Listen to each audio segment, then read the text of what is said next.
It's always when I'm shooting, people want to kick balls into my fence. Anyways, hey guys, welcome back to my channel. It's Mr. 200 meters. I'm back today with another tutorial. Today is gonna be a Lightroom tutorial. You know, considering it's a new year, so new video, not just videos, photos today, if that made sense.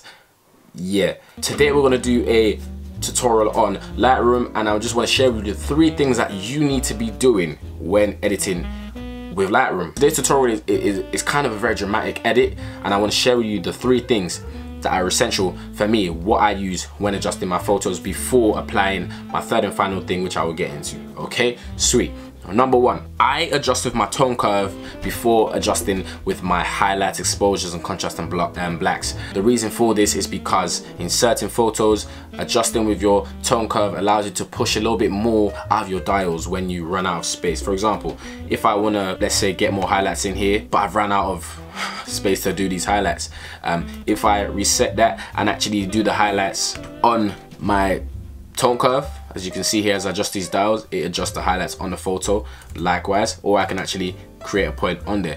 What this does is, if I push my highlights to the max and I really wanted to get so much more of the photo, depending on the look I want, I still have more room here to push even further and get more highlights. That's why I use the tone curve first before I use the normal dials. Yeah. So I'm just gonna go back. I'm gonna make slight adjustments, gonna increase the highlights a little bit. Darks, I'm gonna make a couple highlights, and then I'm gonna go over here, click that, so I can now put a little bit of a fade in there. I do like a fade. Gonna bring this down a little bit. Sweet. So now, as you can see in the face, we have lots of light hitting her. You have light here.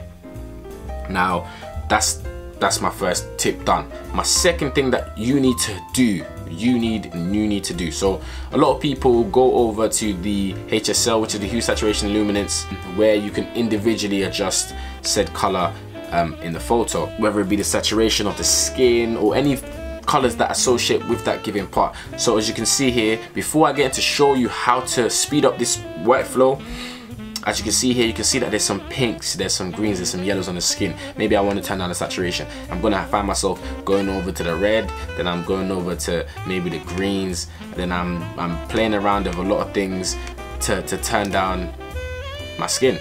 Whereas I can do something so much more easier, and I'm gonna show you that right now. Okay, so I'm gonna click this little guy right here, and what this does, it adjusts any color that associates with that part that I'm dragging. So I'm gonna click this, gonna go over to my screen. Okay, let's say her top, I wanna adjust the color. I'm gonna click and drag. So in this case, I'm only getting rid of the blue on her top. Let's look at her skin. I don't like the color.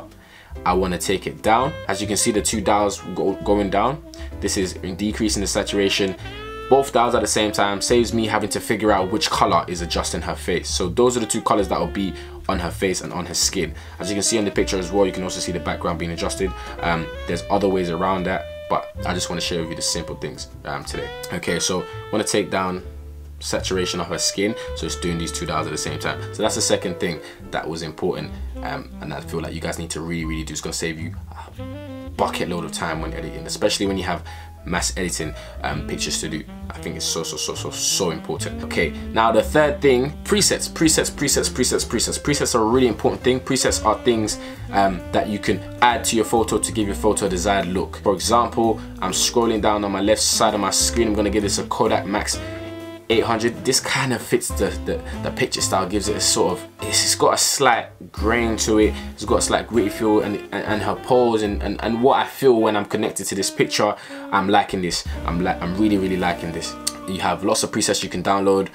Essentially, they're edits and things that people have created based on their edits and their pictures that can apply to your photos, and all it takes is for you to just really adjust them to however you like them. Yeah, you're good to go. Saves you a load of time instead of actually having to create one by yourself. I was working on a very dramatic piece, as you can probably see. So what I actually created was a preset. I can't exactly explain to you how I got to this preset because it's a very complicated process, but I'm gonna go to the preset. I've created loads of presets for lots of my work, but this preset is called something dark edit. Dark edit completely transforms your picture into this dramatic dark edit. Now there's lots of things to do to retouch it, For example, you can see I'm still adjusting the color with my little handy tip that I taught you guys. Hope you guys are using that and having fun with that. So I'm still adjusting it. I want this really dramatic edit. I can see that, cool. Where I want the light to be, I want the light to really stroke her arm, stroke her forehead, but I still want that dark look. I don't want to show too much of the body. So I'm just gonna do a couple of things to this photo. So instead of wasting your time, I'm gonna keep this one short today, and I'm gonna show you how this picture came out. So as you can see here, this is the original photo that I edited. This was a preset I made called dark edit. So this is the photo. As you can see, you got the original and you got the after. I chose to frame it like this. And yeah, presets are just quick ways to speed up your workflow and to get the look that you may want, in case you might not have time to kind of go through each individual thing and create each individual layer.